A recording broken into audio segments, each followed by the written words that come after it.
Time by Sagicor is 7 p.m.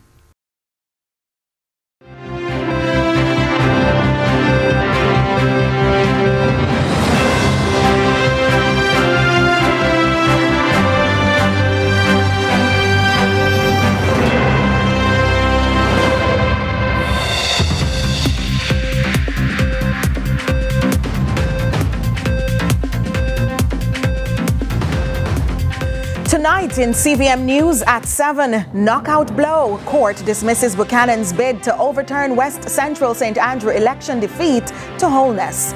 Concerning bird flu outbreak in Cayman, triggers warning from local scientists. And a quiet giant. Former president of the Jamaica Agricultural Society, Lenworth Fulton, has died. Later in Small Biz Big Dreams, bringing pastry decoration to new heights. The story of Charla's savory sweets. And in sports, title challenges roll on in ISSA Schoolboy football on Tuesday.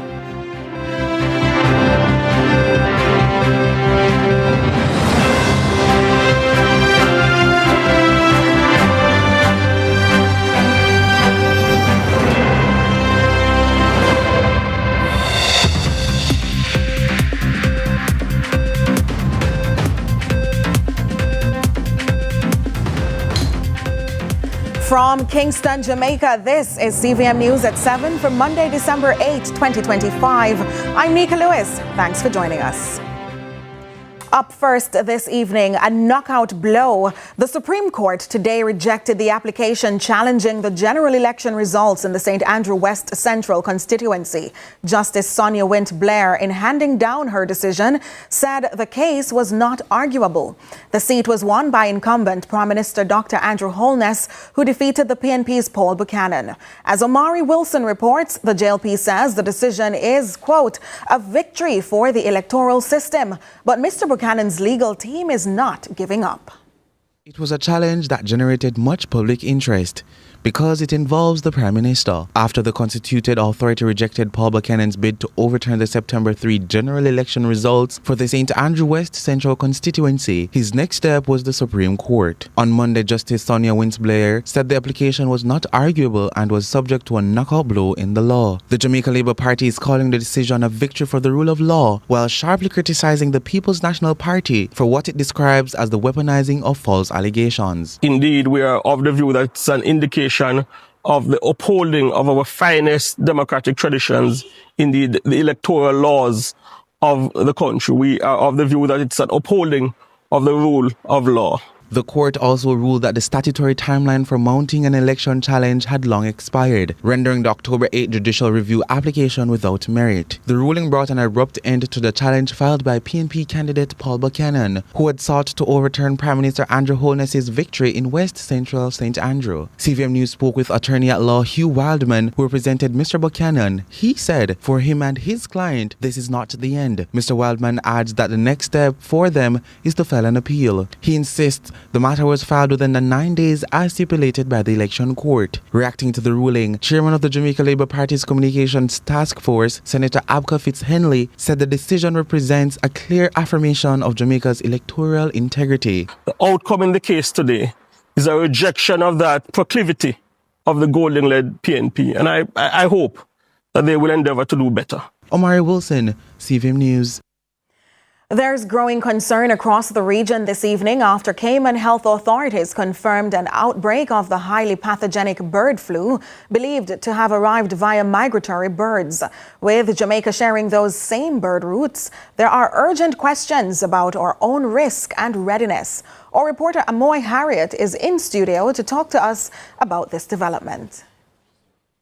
Well, Nika, it's that time of the year when birds from North America begin to migrate to the Caribbean to escape the winter season. Now, they're usually here from around September to April thereabouts, but this time they've brought with them a not so welcomed passenger. Bird flu, as the name suggests, it's a contagious viral infection that primarily affects birds. Now, it's important for us to know that the chances of humans being directly affected by birds is very slim. It's not impossible, but it's very slim. But the main concern that experts have at this time is a threat that bird flu poses to food security, especially now at a time when Jamaica is already facing food insecurity caused by Hurricane Melissa. So what should we be looking out for? In what ways exactly can we be affected? And what should poultry farmers in particular be doing to protect what's left of their livestock? I spoke to biologist Damian White during CVM News at noon earlier today. Quarantine tape and biosecurity checkpoints decorate some farms in Cayman after officials confirmed the presence of bird flu on site. Dozens of birds have since been ordered destroyed. Department of Agriculture's senior veterinary officer in Cayman, Dr. Tiffany Chisholm, confirmed that the virus detected there is H5N1, describing it as one of the most dangerous forms of avian influenza because of the rapid speed at which it spreads through flocks and the high death rates associated with infection. Now, fortunately, so far in the literature, or most of the research, it has a low impact of infected humans.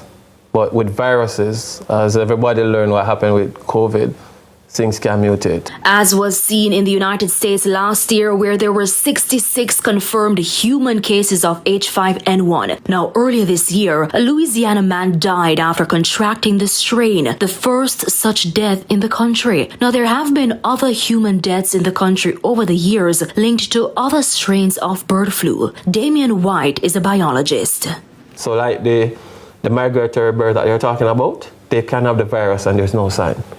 But when they come here, they shed. So they shed like the mucus, they shed their feathers, their droppings, and that's how the virus can pass on. But it spread like wildfire when it gets into close setting like fall cubs. Now, this is what happened in Cayman. Dr. Chisholm says in the case currently under investigation, the bird died within 24 hours and showed no warning signs beforehand. For Jamaica, that silent spread is especially worrying. In Jamaica, we're a chicken country. Right. It's our main protein. So in this case, and why are we concerned? We see what happened with Hurricane Melissa. So a lot of these cages, fall cub and all of that have been damaged. So you have a lot of our chickens, ducks and all of that now, not in the cub. And then in some of these areas you have the wild birds now, if they're infected, as the information show already, that like what they call the waterfowl, the ducks and all of that, can fly come to an area, they're infected, infect that area, the surface water area, and some of our birds that are released during the hurricane might get infected. Mr. White warns there could be serious economic fallouts. When a farm gets an infection, as in Cayman, they have to put down everything on the farm. So imagine one of those big farms that have 100,000 birds.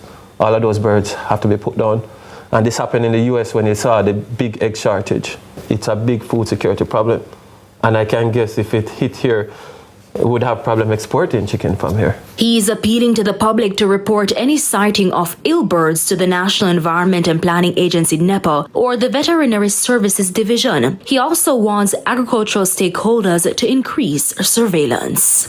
If you have big fall cub, seal it properly so you don't have the wild birds mixing with your chicken. And in Cayman, what they have done now, they found the farm that has been infected. One, they have quarantined it off, and they have increased surveillance across the island. But surveillance cannot be the authorities alone.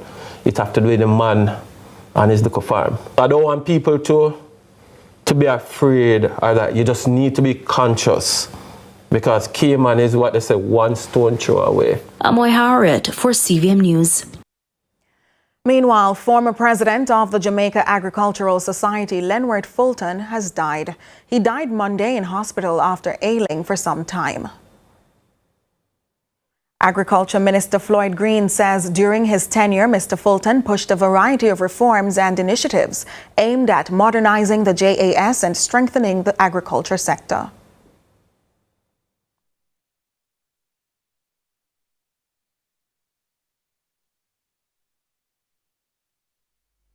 Jamaica lost one of its foremost minds and advocates for agriculture today in the form of Mr. Lenward Fulton.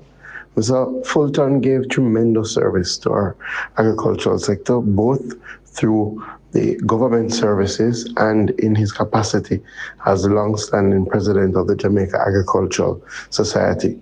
Mr. Fulton served as the head of RADA, where he led a number of reforms, especially in relation to focusing on our Farm Road program, and served as the head of the Jamaica 4-H as well. But he was very well known for his advocacy on behalf of the Jamaican farm through the JAS, and was leading the modernization of the JAS, working with the ministry to see how the JAS could reform and stand on its own and craft a new organization in this changing world of agriculture. We issue our deepest condolences to his family, especially his wife.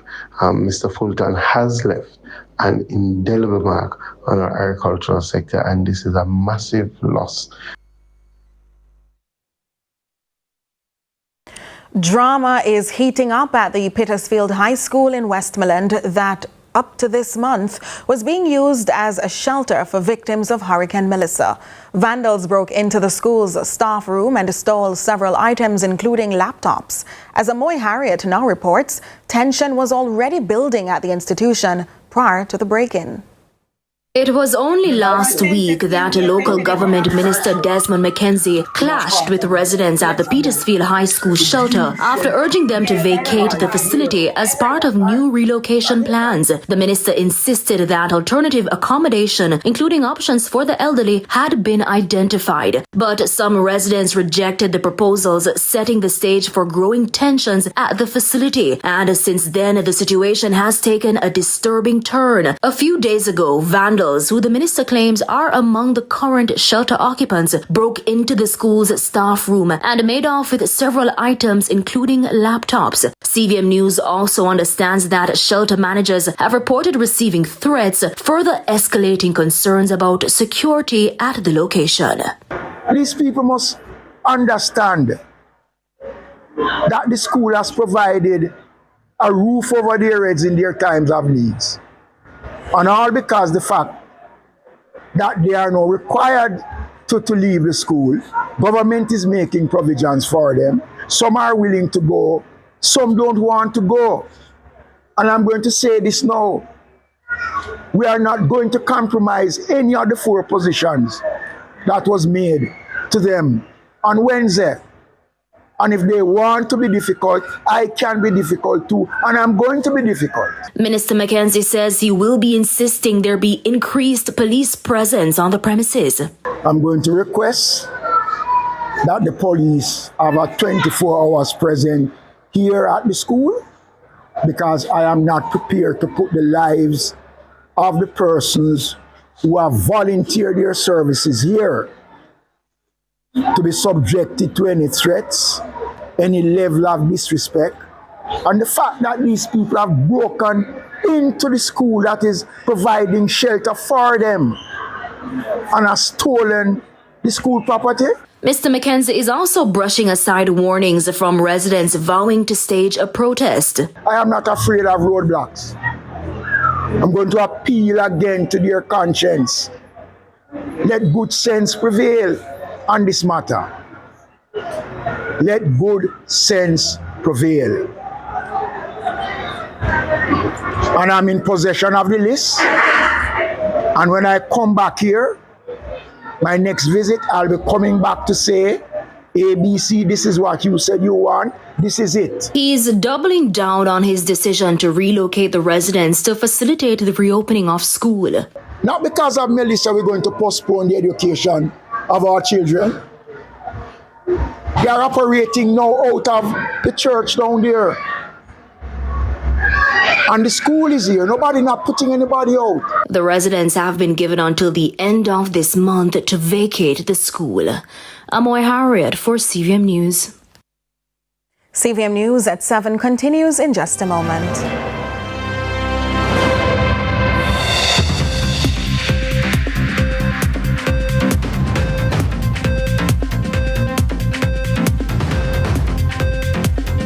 There's something special about our Jamaican people. Even through the toughest of time, you find a reason to smile. And here at Digicel, we take our inspiration from you. That's why we're partnering with every single Jamaican. We're gifting a smile to our brothers and sisters who need it most. So Christmas will look different this year. We're hitting the road, we're reconnecting with our customers, we're gifting a smile, and we're restoring hope. We are relentless, and we will never stop showing up for you.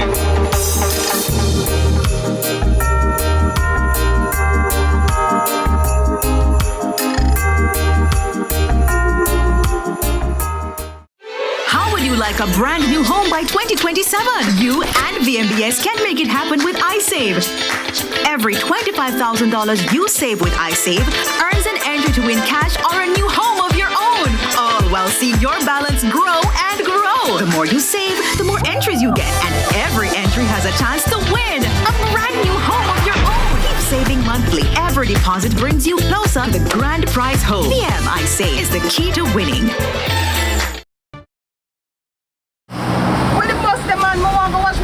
Finance on CVM, you know. But mums, you can't watch it on CVM website, man.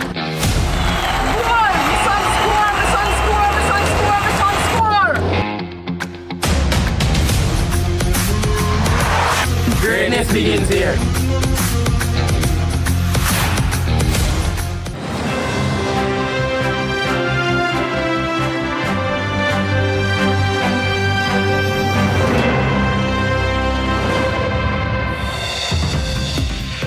Thanks so much for staying with us. A St. Catherine homeowner is raising alarm this evening over a deteriorating utility pole that has been leaning dangerously close to her property for more than a decade now. She says repeated appeals to utility providers have gone unanswered, even after the pole collapsed during Hurricane Melissa. Kevin Black has her story. Is either you remove it or you strengthen the post, but it cannot remain like that. For more than a decade, this leaning utility pole at the corner of Garvey Drive in De La Vega City has been a silent danger until recent weather conditions turned it into a real threat. Homeowner Merlin Arnold says the pole, which she initially believed belonged to the Jamaica Public Service Company, has been left abandoned and rotting.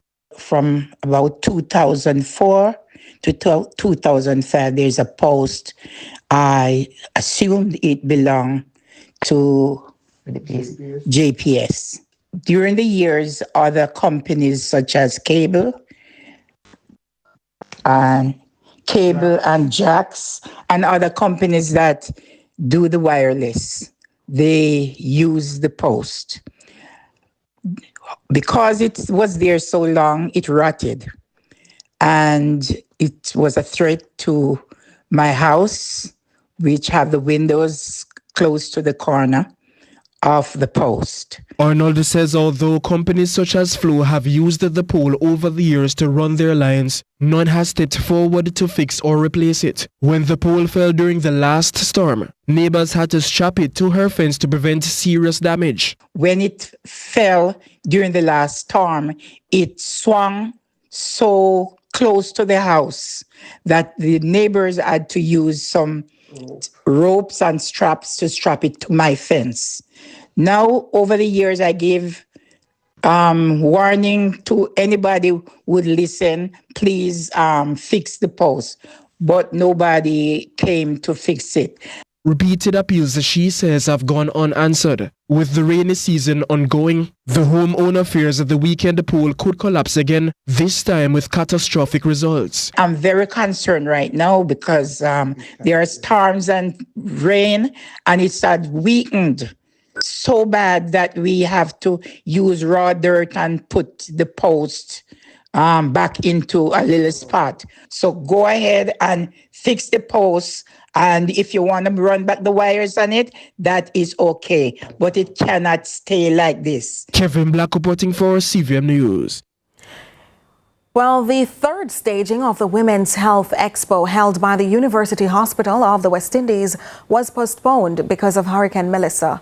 And on Friday, advocates of women's health brought focus to breast cancer awareness for women aged 25 to 40, as well as men, as they are not exempt. Crystal Williams tells us more.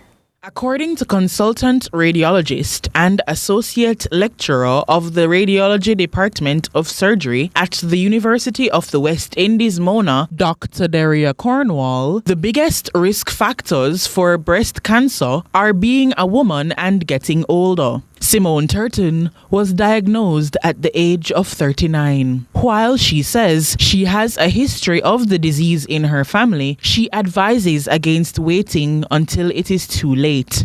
Dr. Cornwall says her youngest patient is only 17. When you reach 40, even if the breast them feel normal, irie on top of the world, take the irie breast them to us. Let us mammogram them and check them to make sure that they're irie for truth, because the mammogram can pick up lumps 2 to 3 years before you can feel that lump. While she recommends all women who have reached the age of 25 to get checked regularly, she was not specific to women alone. From teenage girls coming up, be aware of your chest, your breast. It's called breast self-awareness. Be aware of your chest, and this is for men as well, because we have men with breast cancer, but it's just not as common as women, right? So we admonish men and women to be aware of yourself, aware of men, be aware of your chest. If you feel any change or see any differences in your chest, any lump, any redness, anything at all, get it checked. And you just continue being aware for the rest of your life. She compared national recovery from the effects of a natural disaster to the national recovery from that of a worldwide pandemic. She warns against allowing these challenges to overshadow this very serious concern.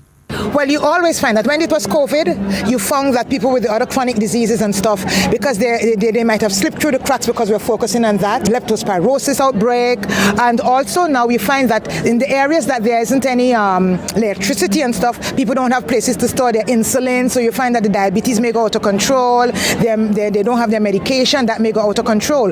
But what we have to do is to keep in mind, don't let the thief get away. We have to just keep our minds broad.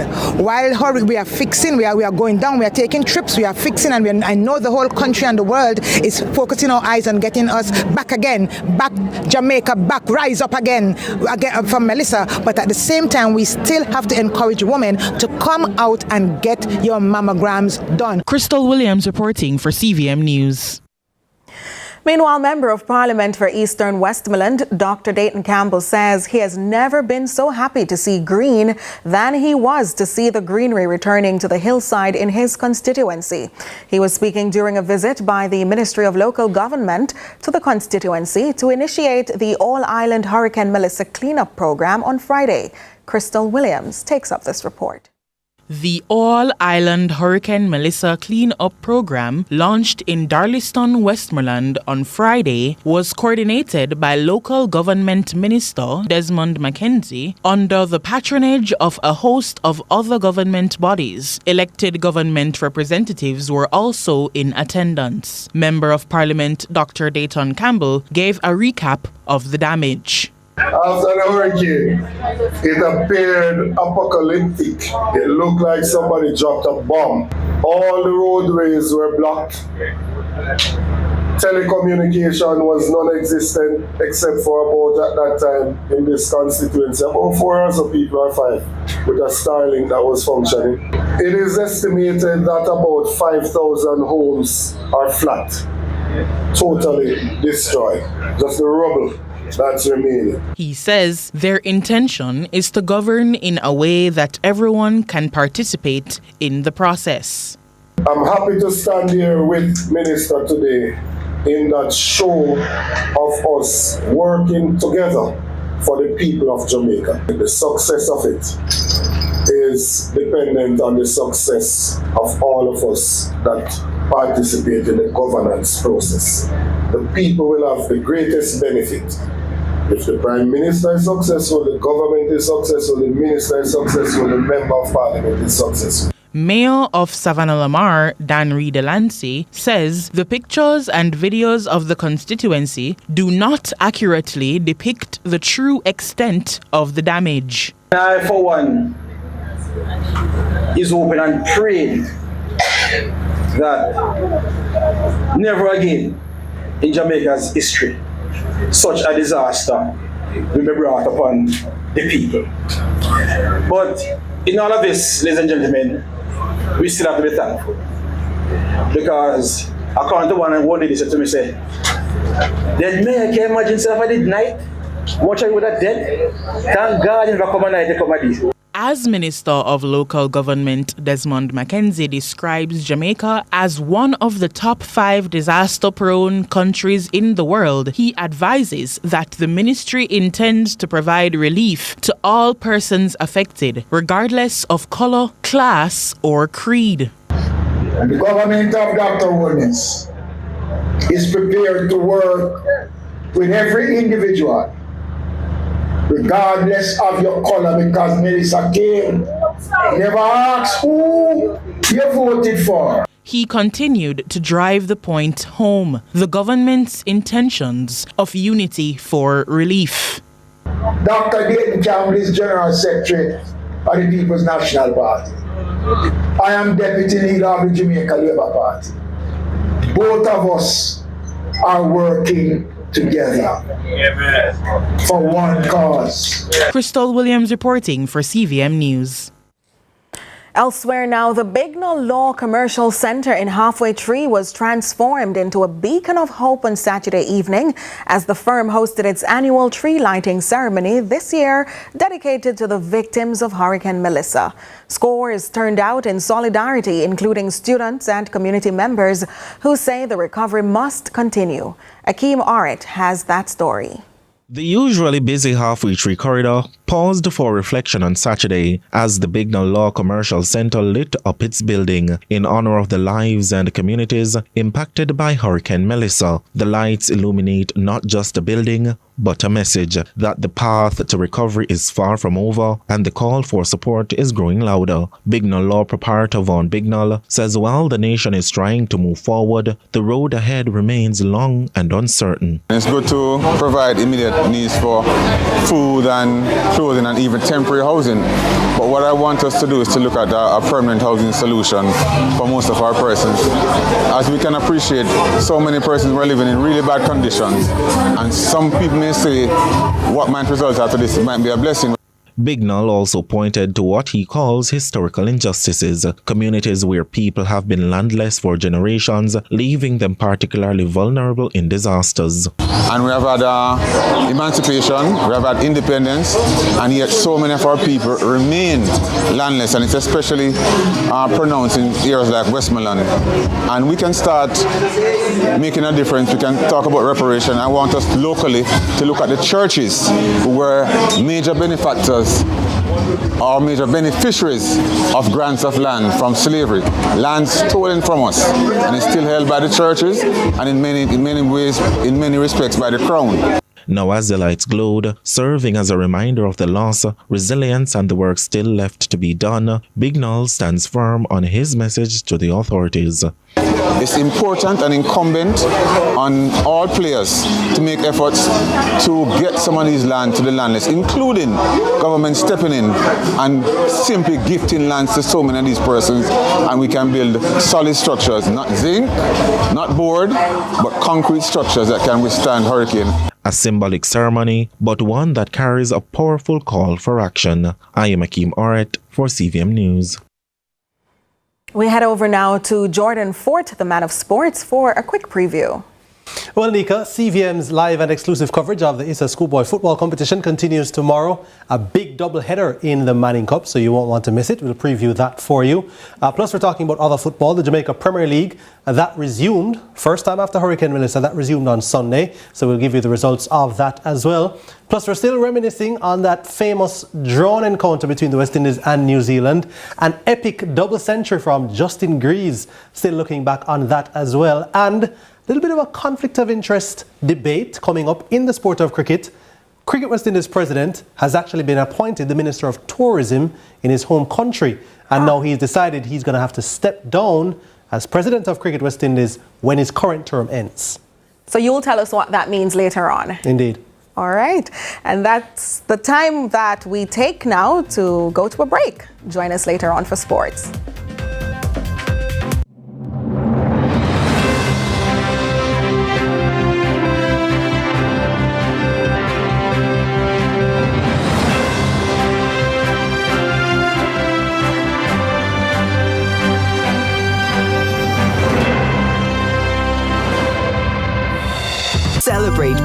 together with a KFC Festive 9 bucket for $4,500. The time by KFC is 7:30 p.m. Where it all begins. The quest to become great. Inspired by those who went before them, these four boys dream of playing in the ISSA Schoolboy football competitions. Will you score this for Casey? Will you score? It's a shot! It's a goal! And it's a shot, and it's a goal! And Casey has won the Manning Cup, and they will play Clarendon College in the Olivia Shield.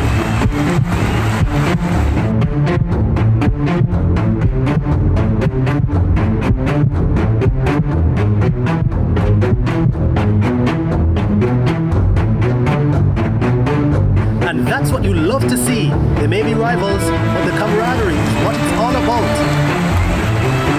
Can't wait for the final. With the bus, the man, I want to watch my son play finals for CVM, you know. But mums, you can't watch it on CVM website, man. Boy, my son score, my son score, my son score, my son score. Greatness begins here.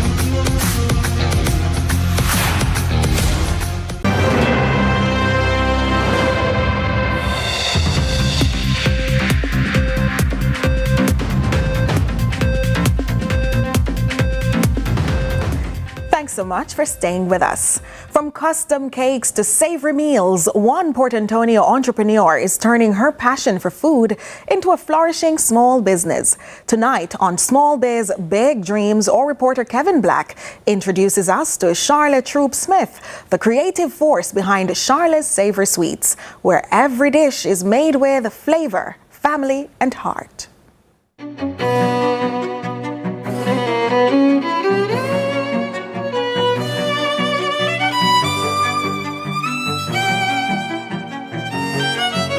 Tonight, we shift the spotlight to a business that's serving sweets, meals, and community connections, all from the heart of Port Antonio, Portland. This is Small Biz Big Dreams.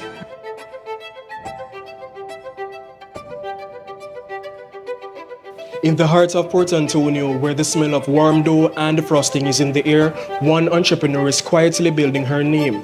What started as a love for decorating cakes has grown into a full-service food stop, which is serving far more than sweets. Here we do a wide array of pastries, and we also do sandwiches, we make pizzas, we do wedding cakes, and any special occasion cakes, custom cakes on a whole. I used to bake for my mother, and when I started having children, I used to do cakes for my kids. They didn't look all that great, but one day, when I started working at the parish council, a co-worker of mine saw a cake that I did for my son. So she's like, Charlotte, I have to get a cake from you. So I was like, I don't sell cakes. You know, I just do this as a side. And she literally forced me to sell her a cake.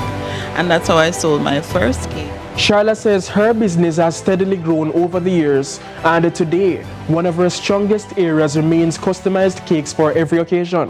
Most of the items that we do are custom. We don't really have ready-to-go cakes as yet for persons who just walk in.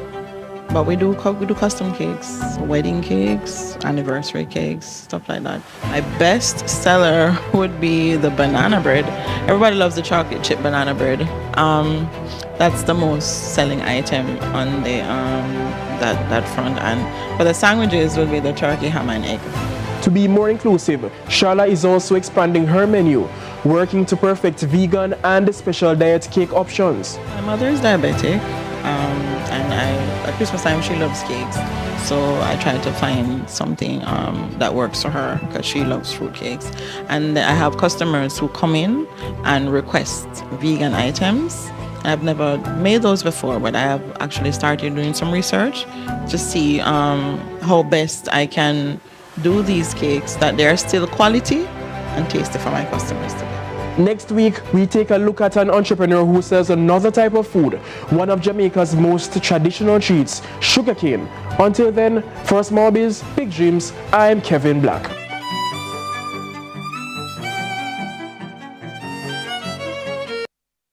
And in international news, the Royal Navy has unveiled some of the ways it plans to counter what the government regards as an increasingly serious threat from Russia to the UK's undersea infrastructure. They include new technologies and prototypes such as unmanned surface vessels, helicopters, and autonomous submarine gliders. In the hunt for Russian intruders, the Navy is looking for solutions. Like this underwater glider being tested off the west coast of Scotland, capable of patrolling underwater for months on end, bristling with sensors, AI helping to identify threats much quicker than before. Well, the glider operates under the waves. It patrols through the depths of the oceans, monitoring and listening for adversaries that might be in the area. Adversaries like the Yantar, a Russian research vessel suspected of secretly mapping Britain's critical undersea cables, part of a wider pattern of Russian activity at sea and in the air, causing ripples of alarm across Europe. In Portsmouth, the Defence Secretary and his Norwegian counterpart have come to look at some of the ways the Allies are responding. The module effectively will work inside the aircraft and carry sonobuoys. Both countries modernising their navies. Drones, remote-controlled equipment and an agreement to work side by side in the North Atlantic. We know the threat that Russia poses. We track what their ships do. We track what their submarines are doing. We know that they are mapping our undersea cables and our networks and our pipelines. In this defence, the head of the Navy faces a daunting challenge, keeping up with an opponent who hasn't declared war, but is investing heavily and behaving aggressively. Just in time for social media.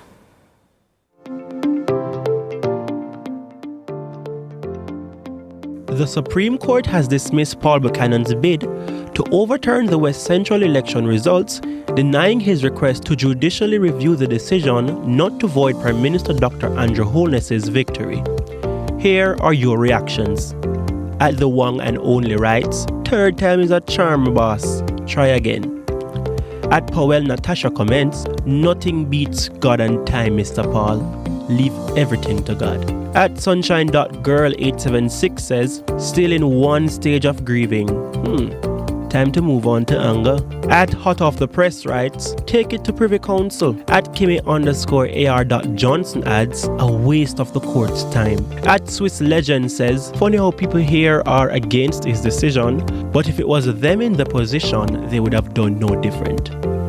And that's what's trending online today. Share your thoughts with us on X at CVM TV or CVM_television on Instagram or Facebook. Sports is next, right after this.